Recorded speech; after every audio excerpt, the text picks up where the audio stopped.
আসসালামু আলাইকুম। ফারজানাস রেসিপি নতুন আরও একটি ম্যাজিক এপিসোড দেখার আমন্ত্রণ আপনাদের সবাইকে।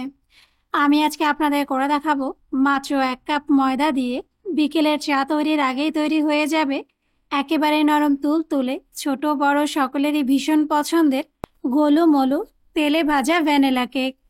আর এই কেকটা দেখতে যেমনি সুন্দর, খেতেও কিন্তু একেবারে স্পঞ্জি।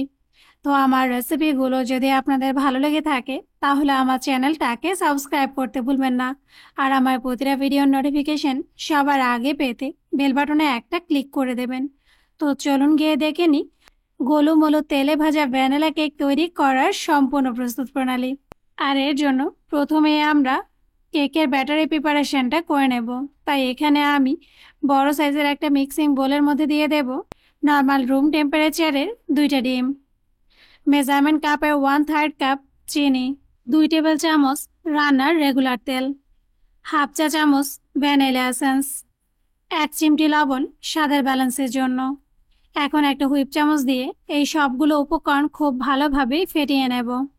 কিছুটা সময় ফেটিয়ে নেওয়ার পর যখন দেখবেন চিনির দানাটা গলে গিয়ে ডিমের মিশ্রণটা ঠিক এরকমই ফ্লাফি হয়ে যাবে, এ পর্যায়ের মধ্যে অ্যাড করে দেব একটা স্ট্রেনারের মধ্যে মেজারমেন্ট কাপের 1 কাপ আরও 2 টেবিল চামচ পরিমাণ ময়দা, 1/3 কাপ গুঁড়ো দুধ, হাফ চা চামচ বেকিং পাউডার। এখন চালনি দিয়ে চেলে সম্পূর্ণ শুকনো উপকরণগুলোই লিকুইড মিশ্রণের মধ্যে অ্যাড করে দেব। আর অবশিষ্ট যে দানাদার অংশটা রয়ে যাবে সেটা কিন্তু বাদ দিয়ে দেবেন। এ পর্যায়ে হাত দিয়ে এই সবগুলো উপকরণ খুব ভালোভাবে একসাথে মিশিয়ে নেব। আর মিশিয়ে নিলেই কিন্তু কেকের জন্য একেবারে বেশি নরমও না আবার বেশি শক্তও না, এরকম একটা ব্যাটার তৈরি হয়ে যাবে। আর এ পর্যায়ে আপনাদের বোঝার সুবিধার্থে ব্যাটারটা আমি হাতে নিয়ে দেখিয়ে দিচ্ছি। দেখুন, কেকের ব্যাটারটা ঠিক এরকম হবে। আর এ পর্যায়ে এই ব্যাটারটা দিয়ে সেম সাইজের মানে একই মাপের কেক তৈরি করার জন্য এখানে আমি টেবিল চামচ পরিমাণের 2টা মেজারমেন্ট চামচ নিয়ে নিয়েছি। এখন একটা চামচের পরিমাপ করে কিছুটা পরিমাণ ব্যাটার চামচের মধ্যে নিয়ে নেব। এরপর আরেকটা চামচ দিয়ে ঠিক এভাবেই ব্যাটারটাকে গোল একটা বলের শেপ দিয়ে নেব। তবে আপনারা চাইলে হাতের তালুতে সামান্য পরিমাণ একটু তেল বাজিয়ে হাত দিয়েও কিন্তু এই কেকের বলগুলো তৈরি করে নিতে পারেন। এখন কিন্তু এই ব্যাটারটা দিয়ে কেকগুলো তৈরি করে নেওয়ার পালা। তাই চুলার প্রিপারেশনে চলে যাব। এর জন্য আগে থেকে আমি চুলার লো মিডিয়াম হিটে পর্যাপ্ত পরিমাণ তেল গরম করে নিয়েছি। আমি আবারও বলছি, তেলটা কিন্তু কোনোভাবেই বেশি গরম করা যাবে না। লো মিডিয়াম হিটেই তেলটাকে হালকা গরম করে নিতে হবে।